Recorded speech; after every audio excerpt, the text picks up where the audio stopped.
नमस्कार श्रोतेहो. इंद्रधनुष्य या कार्यक्रमात तुम्हा सर्वांचं मनापासून स्वागत. आज या कार्यक्रमात सुरुवातीला आपण ऐकूया नाट्यकलाकार, नाट्य दिग्दर्शक, लेखक राजेश गोसावी यांची पौर्णिमा साठे यांनी घेतलेली मुलाखत.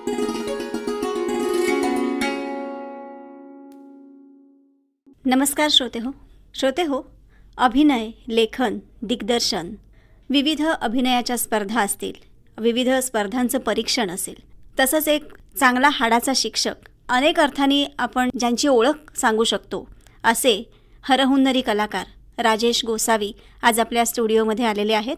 आणि त्यांच्या या सगळ्या कारकिर्दीविषयी, त्यांना आलेले अनुभव, तसंच शिक्षक म्हणून काम करताना त्यांना याचा काय फायदा झाला, तसंच पुढच्या पिढीसाठी त्यांचं काय योगदान आहे, अशा अनेक गोष्टींबद्दल ते आज आपल्याशी चर्चा करणार आहेत. नमस्कार. नमस्कार आणि स्वागत आहे तुमचं आकाशवाणीच्या स्टुडिओमध्ये. नमस्कार मॅडम. मी आता उल्लेख केला की अभिनय, लेखन, दिग्दर्शन अनेक पैलू म्हणू शकतो की ह्याच्यामध्ये आपण सहजगत्या काम करताय आणि गेली अनेक वर्ष आज आपण या क्षेत्रामध्ये आहात. तर मला सांगा की याची सुरुवात कशी झाली? खरं तर विद्यार्थी दशेपासून याची सुरुवात झाली असं म्हणायला हरकत नाही. कारण माझं गाव लांजा आणि लांजामध्ये अनेक मातब्बर कलाकार होऊन गेले. आताही सिनेमा क्षेत्रात, फिल्म इंडस्ट्रीमध्ये अनेक लोक वावरत आहेत, लेखक म्हणून, दिग्दर्शक म्हणून, कलाकार म्हणून. मी 1998पासून खरं तर या क्षेत्राच्या जास्त जवळ आलो, म्हणजे 12वीपासूनच.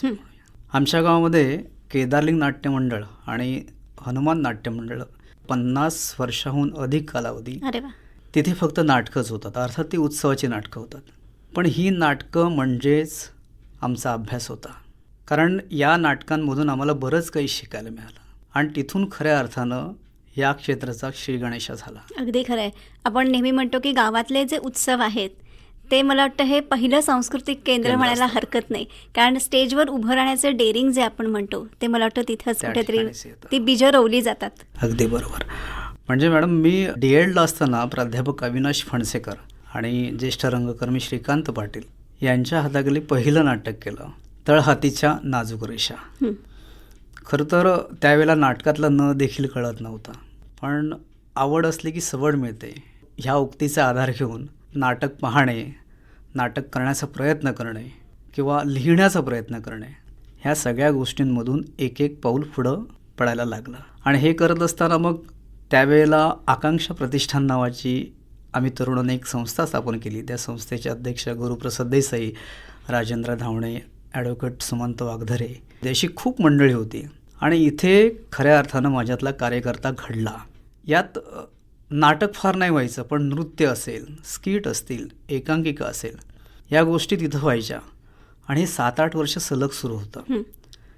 त्याचा परिणाम केवळ स्टेजवर जाऊन परफॉर्म करणं आणि लोकांना आपला चेहरा दाखवणं म्हणजे अभिनय नव्हे, म्हणजे नाटक नव्हे, तर त्याच्या पाठीमागे ज्या गोष्टी आहेत त्यासुद्धा आपल्याला करायला पाहिजेत. आणि त्या माहिती असल्या तर आपल्याला खऱ्या अर्थानं रंगभूमीवर व्यवस्थित वावरता येईल, अशा पद्धतीचा धडा या आकांक्षा प्रतिष्ठान या संस्थेच्या माध्यमातून मिळाला. मग त्याच्यानंतर अनेक संस्थांवर मी कामं केली. लोकमान्य वाचनालय लांजा 10 वर्ष काम केलं. कोकण मराठी साहित्य परिषदेचा अध्यक्ष होतो 5 वर्ष लांजा शाखेचा. महाराष्ट्र पत्रकार संघाचा राज्याचा शिक्षण विभागाचा प्रमुख होतो. अशा वेगवेगळ्या जबाबदाऱ्या पार पडल्या. आणि त्याच्यानंतर 2009 साली रंगवेद नावाची एक संस्था आम्ही स्थापन केली आणि पहिलं नाटक आम्ही सादर केलं अशोक पाटोळेंचं हीच तर प्रेमाची खरी गंमत आहे. आनंदाची गोष्ट म्हणजे 2 शाळांना मदतीसाठी आम्ही त्यावेळेला हे नाटक सादर केलं. आणि सांगायला आनंद वाटतो की अगदी त्यावेळेला एका प्रयोगाची तिकीट विक्री 46,000 रुपये झाली होती आणि दुसऱ्याची 43,000 रुपये झाली होती. गोव्यात देखील हे नाटक सादर झालं. प्राध्यापक मराठे, त्यानंतर गजानन पानशाळ, प्रियवंदाचे, विनोद बेनकर, अशी बरीच मंडळी ज्यांनी, अण्णा भुरके असतील, त्यावेळेला चांगली साथ दिली.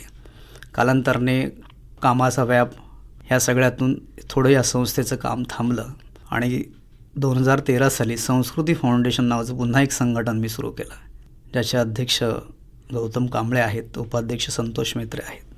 माझेच विद्यार्थी आता मोठे झाले होते आणि त्यांनाच घेऊन मी ही संस्था सुरू केली. मग याच्यामध्ये आता अनेक मुलं काम करत आहेत.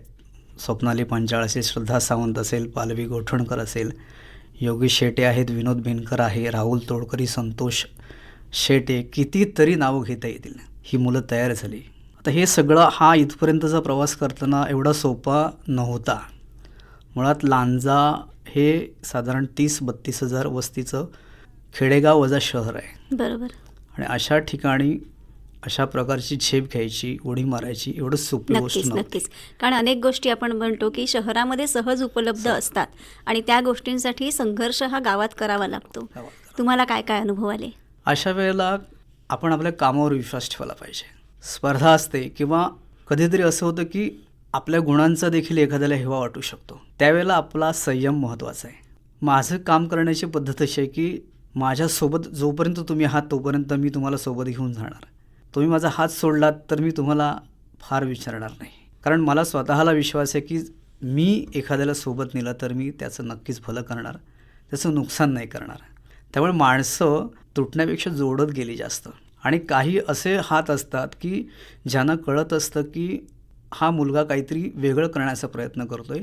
अशा वेळेला ते हात पुढे होतात आणि जी महत्त्वाची बाजू असते, आर्थिक बाजू, ती पार पडते. अनेकांची नावं घेता येतील याच्यामध्ये, कदाचित काही नावं राहतील सुद्धा. आमचे ढेकणे बंधू असतील लांजातले, संजय शेठ बावधनकर असतील, नितीन कदम साहेब असतील, अनेक नावं आहेत. लोकमान्य वाचनालयसारखी संस्था असेल, शिक्षक संघटना असतील, आमची पदवीधर शिक्षक संघटना असेल, शिक्षक संघ समिती, अनेक संघटना आहेत. याने देखील त्या वेळेला हात दिला आणि अशा वेळेला कार्यक्रमांची निर्मिती झाली. आणि एक नाव होणं हा प्रकार असतो ना, संस्कृती फाउंडेशन हे नाव झालं. आता हे नाव झाल्यानंतर खरं तर त्याचं सातत्य राखणं गरजेचं असतं. पहिलं नाटक राज्यनाट्य स्पर्धेला केलं, चांदणवेल नावाचं नाटक. आपटलं बरं. आणि थोडीशी कुजबूज झाली की यांनी नाटक करू नये, यांचं ते काम नाही. तरीही त्या नाटकाचे मी 11 प्रयोग केले. मनात खंत होती की आपल्याला याच्यात सुधारणा करायला हवी. लोक खरंच असं बोलतात म्हणजे काहीतरी याच्या पाठीमागे हेतू असावा. असं करत असताना रत्नाकर मतकरींचं बायका आल्या पळापळा हे विनोदी नाटक हातात घेतलं आणि तिथे खूप कष्ट केले आणि त्या कष्टाचं फळ चांगलं आलं आणि प्रेक्षकांनी ते नाटक स्वीकारलं. त्याच्यामध्ये श्रद्धा कांबळे, त्यानंतर सोनिया सावंत, श्वेताली साळवी या सगळ्या मंडळींनी खूप चांगली कामं केली आणि तिथून एक चांगलं राजेश कोसावी नावाचं पर्व सुरू झालं.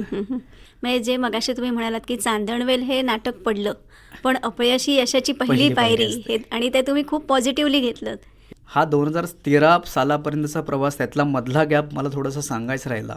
2007 साली डॉक्टर काशीनाथ घाणेकर एकांकिका स्पर्धा, आंतरशालेय स्पर्धा रत्नागिरीमध्ये झाल्या आणि 72 संघ रत्नागिरी जिल्ह्यातले त्याच्यात सहभागी झाले होते. आणि जिल्हा परिषद शाळा कुरणे नंबर 1 ह्या शाळेचा माझा संघ होता. मीच लिहिली होती छोटीशी एकांकिका. हे असंच चाललं तर बाज होता लोकनाट्याचा. आणि आपल्याला मनात नसताना कधीकधी यश मिळतं. असं तालुक्याला ती एकांकिका पहिली आली, 11 पारितोषिक मिळाली. कुणाल लिमिये त्याचा परीक्षक होता.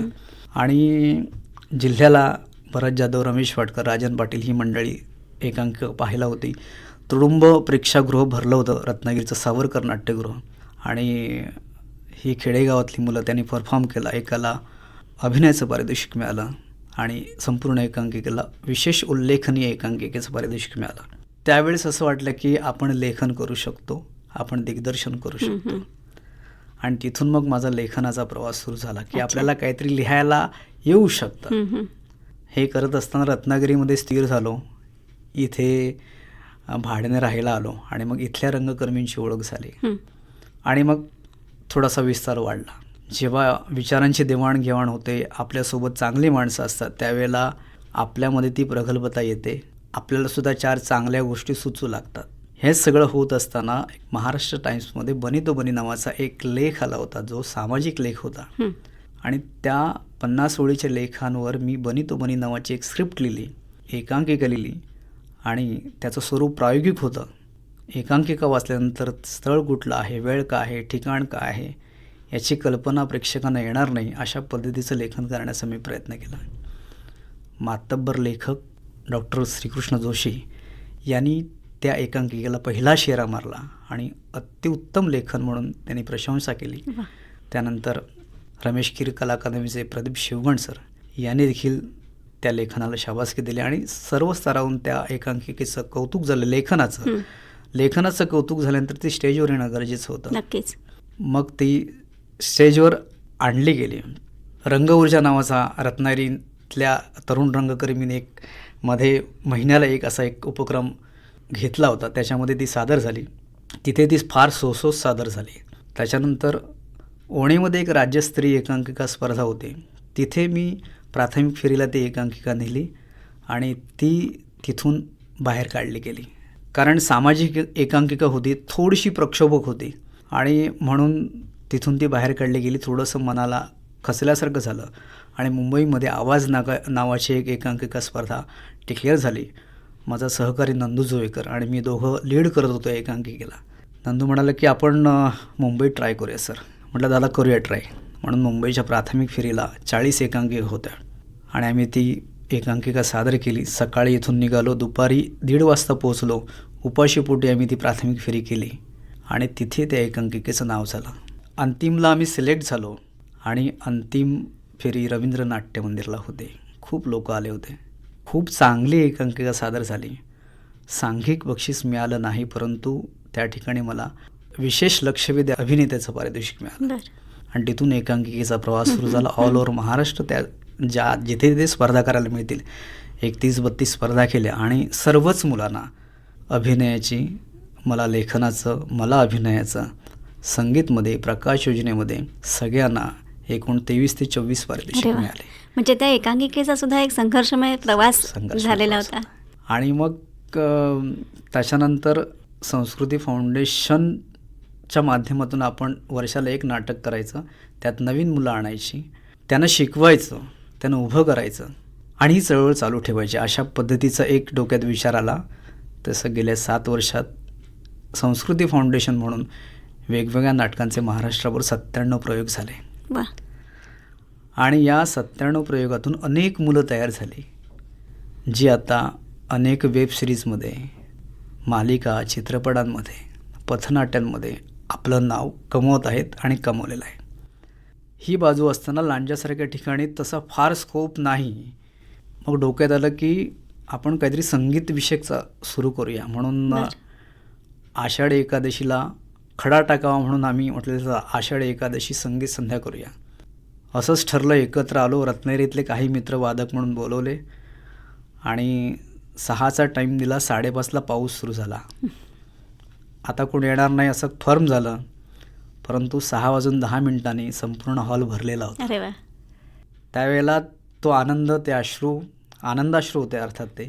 कारण आपल्याला कुठलीही संगीतमय ओळख नसताना आपल्याला ऐकण्यासाठी लोक आलेत ह्याचा फार आनंद होता. आणि 2013 सालापासून 2022पर्यंत अशा प्रकारची संगीत संध्या अव्याहतपणे सुरू आहे.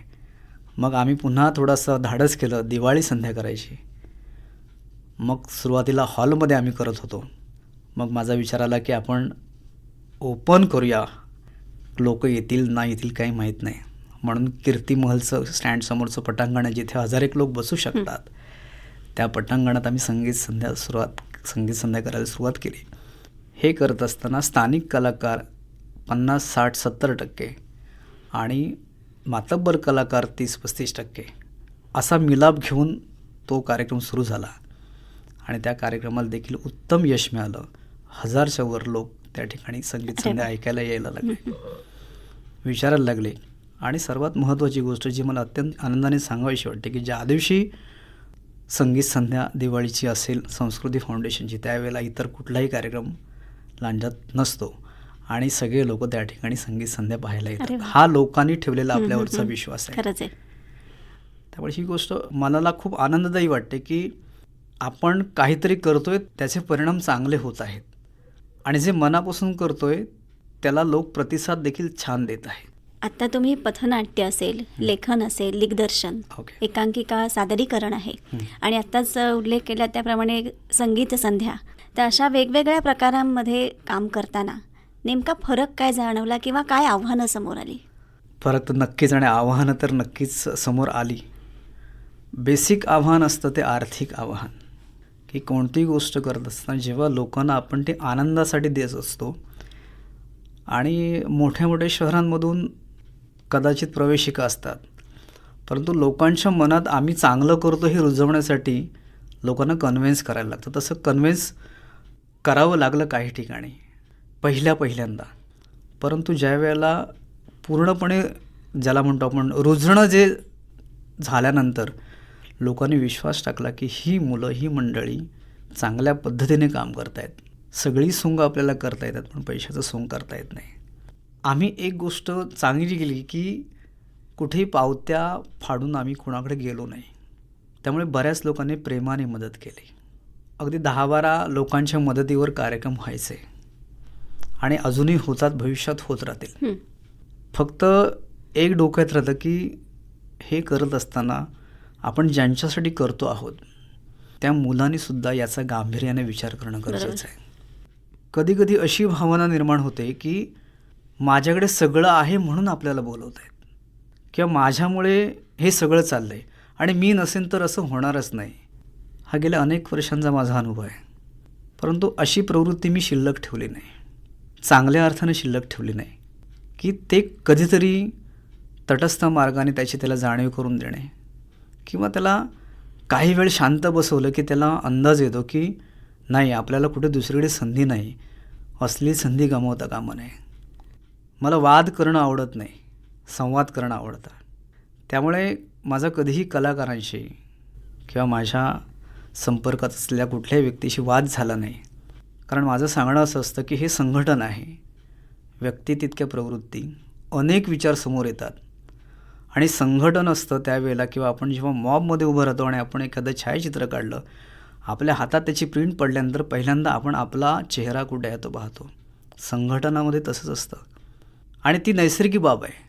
पण आपला चेहरा आपण स्वतःहून पाहण्याची गरज नाही. तुम्ही जर काम योग्य दिशेने करत असाल तर तुमचा चेहरा ऑलरेडी समाजापर्यंत पोहोचलेला असतो. तर ही समज हळूहळू पटते. एखाद्या नाटकामध्ये, एखाद्या पथनाट्यामध्ये, एखाद्या वेबसिरीजमध्ये नाव झाल्यानंतर पर्टिक्युलर त्या व्यक्तीला, त्या कलाकाराला असं वाटतं की आपण खूप मोठे झालो. तर तसं नाही आहे. जग खूप पुढे गेलेलं आहे. आणि माझं काय, तर मी वयस्कर नाही आहे फार, तरीसुद्धा या क्षेत्रातले बरे वाईट अनुभव गेल्या 15-16 वर्षात खूप काही आलेत. माझं एकच ध्येय असतं की मला जे करायचं आहे ना ते मी करत राहावं. कोणीतरी टीका केली पाहिजे, कारण कदाचित तो माझ्यावरचा अंकुश असतो आणि अनेकांनी कौतुक पण करायला हवं, कारण त्याच्याने पुढे जाण्याची प्रेरणा मिळते. पण ज्याने टीका केली तर कोण टीकाकार आहे यालासुद्धा मी महत्त्व देतो आणि त्यांनी का टीका केली असावी याचासुद्धा मी अभ्यास करतो. अनेक टीकाकार आता माझे मित्र आहेत. त्यामुळे ती टीका आणि आत्ता होणारा संवाद याच्यामध्ये बराच फरक आहे. सहवास वाढल्यानंतर माणसाचे 19-20 खरं खोटं सगळं समजतं. त्यामुळे मला असं वाटतं की कुठल्याही गोष्टीवर टिप्पणी सांघिक क्षेत्रात करताना विचारपूर्वक करावी. अगदी बरोबर. मी सहसा ती टिप्पणी करत नाही, किंवा व्यवस्थित समजल्याशिवाय मी ती गोष्ट शक्यतो, कारण सोशल मीडिया आता एकदम फास्ट झाला आहे. त्यामुळे आत्ता 2022 साली मला खूप बरं वाटतं आहे. कारण मागे फिरून जेव्हा आपण पाहतो किंवा जे पूर्वीचे दिवस आठवतो, तर आत्ता या क्षेत्रात पडल्याचं समाधान आहे, या अर्थाने की मी स्वतः प्रगल्भ झालो किंवा प्रगल्भ होतो आहे. माझ्यातला विद्यार्थी अजून छानपैकी प्रगल्भ होतो आहे आणि माझ्यासोबतचे विद्यार्थी देखील प्रगल्भ होत आहेत. बरोबर.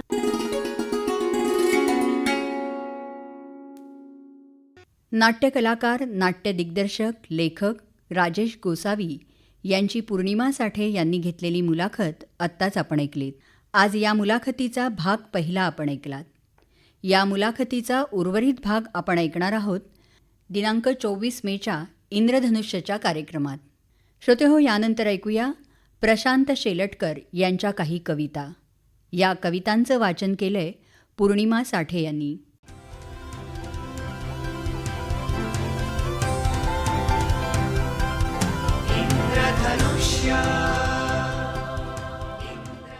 श्रोते हो, असं म्हणतात की प्रेम ही भावना विश्वव्यापी आहे. प्रेम हे माणसांमध्ये होतं, प्राण्यांमध्ये होतं. अहो, इतकंच काय, प्रेम हे खाद्यपदार्थांमध्ये सुद्धा निर्माण होतं बरं. या कवितेमध्ये मिसळसुद्धा पावाच्या प्रेमात पडली आहे. कशी ते कवितेतूनच ऐका. कवितेचं नाव आहे मिसळपाव. बशीतल्या पावाला मिसळ म्हणाली लाजून, बशीतल्या पावाला मिसळ म्हणाली लाजून, असा दूर का उभा तू, मी तुझ्यासाठी बसले सजून. पाव म्हणाला दुःखी होऊन, तू तर तिखट जाळ. पाव म्हणाला दुःखी होऊन, तू तर तिखट जाळ. सांग कशी जुळायची तुझी आणि माझी नाळ. मी असा पांढरा फटक, तू किती छान सजली. मी असा पांढरा फटक, तू किती छान सजली. गालावरती ग तुझ्या टॉमॅटोची लाली आली. कोथिंबिरीचा हिरवा शालू, कोथिंबिरीचा हिरवा शालू नवरी छान लाजली. दंडात रुतली ग तुझ्या लाल कांद्याची लाल चोळी. दंडात रुतली ग तुझ्या लाल कांद्याची लाल चोळी. मिसळ म्हणे पावराजा, मिसळ म्हणे पावराजा, अरे असं काही नसतं. एकदा प्रेम झालं की ते कोणावरही बसतं. एकदा प्रेम झालं की ते कोणावरही बसतं. तू किती साधा अन मी किती सिंपल. तू किती साधा अन मी किती सिंपल. तूच माझा ऋषी अन मी तुझी डिंपल. पाव म्हणाला मिसळीला, आता एकच आपला गाव. पाव म्हणाला मिसळीला, आता एकच आपला गाव. तुला मला आता एकच नाव, मिसळ पाव, फक्त मिसळ पाव.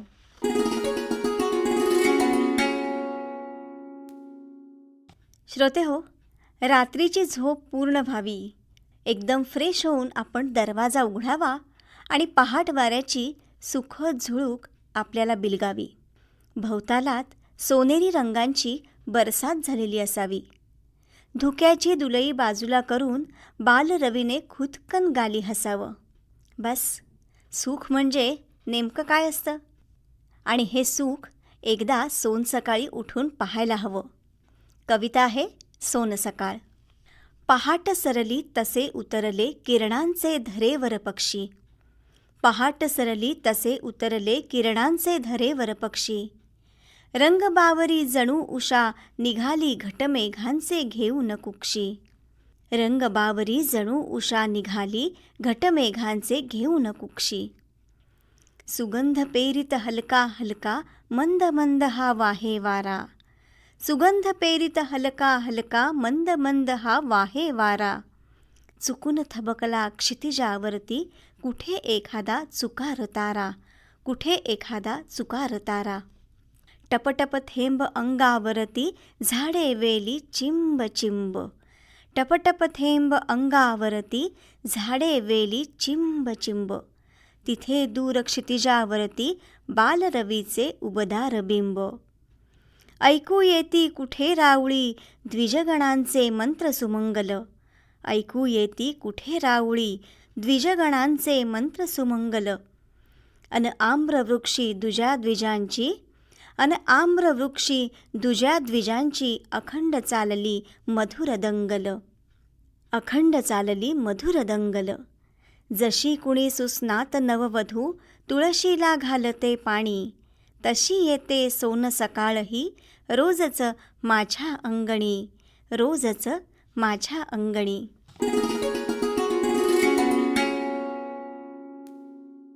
कविता हे एक स्त्रीरूपच जणू. वृक्ष वाटणारं जीवन स्त्रीमुळे सुंदर होतं असं म्हणतात. भाषेचं व्याकरणसुद्धा कवितेमुळे सुंदर होतं. शब्दांना अर्थाबरोबर सौंदर्य देण्याचं काम कवितेचंच. स्वल्पविराम, पूर्णविराम, प्रश्नचिन्ह ही केवळ व्याकरणाची चिन्ह नाहीत, तर ते कवितेचे अलंकार असतात. अशी सालंकृत कविता जेव्हा आपल्यासमोर सादर होते तेव्हा त्या काव्य मैफिलीला 4 चांद लागतातच. या पुढील कवितेचं नाव कविता. अनुस्वाराचे कुंकू भाळी अनवेलांटीचा घेऊन पदर. अनुस्वाराचे कुंकू भाळी अनवेलांटीचा घेऊन पदर. कविता माझी लाजवंती रसिकांपुढे होते सादर. रसिकांपुढे होते सादर. वृत्ताची नेसली पैठणी छंदाची घातली चोळी. वृत्ताची नेसली पैठणी छंदाची घातली चोळी. अवतरणाची माळ साजिरी तरी बिचारी साधी भोळी. तरी बिचारी साधी भोळी. प्रश्नचिन्हांचे कुंडलकानी, प्रश्नचिन्हांचे कुंडलकानी, उद्गाराचा छल्लाकटी. पूर्णविरामाचा तीळ शोभतो तिच्या मदनमस्त ओठी. गणमात्रांनी जरी बांधली डोळ्यात तिच्या मुक्त छंद, गणमात्रांनी जरी बांधली डोळ्यात तिच्या मुक्त छंद. खानदानी चाल तिची कडव्या कडव्यात झाली बंद, खानदानी चाल तिची कडव्या कडव्यात झाली बंद. शब्दफुलांचा माळून गजरा, शब्दफुलांचा माळून गजरा, कविता माझी अशी लाजते. मिठीत येता येता सुरांच्या अलगद तिचे गाणे होते, अलगद तिचे गाणे होते.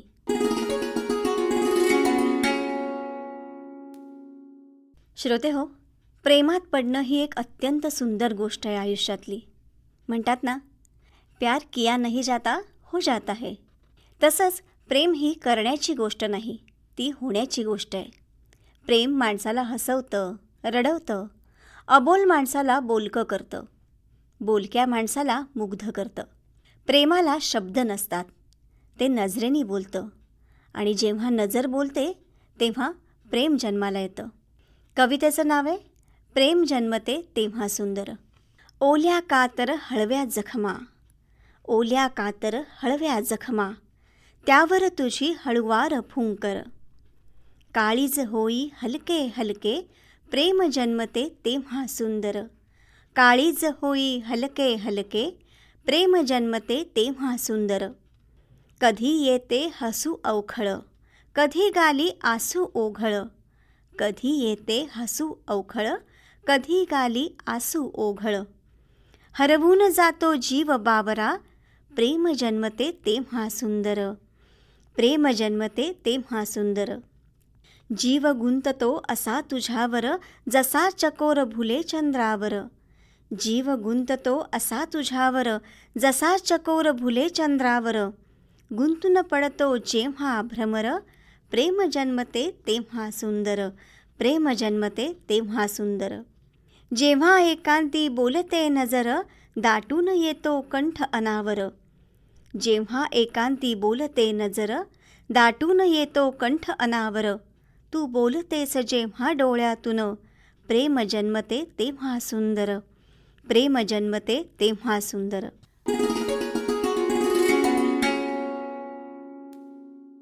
प्रशांत शेलटकर यांच्या काही कविता आत्ताच आपण ऐकल्यात. या कवितांचं वाचन केलं होतं पौर्णिमा साठे यांनी. उर्वरित कवितांचं वाचन आपण ऐकणार आहात दिनांक 24 मेच्या इंद्रधनुष्यच्या कार्यक्रमात. श्रोते हो, याबरोबरच आजचा इंद्रधनुष्य हा कार्यक्रम संपला. पुन्हा आपण भेटणार आहोतच पुढच्या कार्यक्रमात. तोपर्यंत नमस्कार.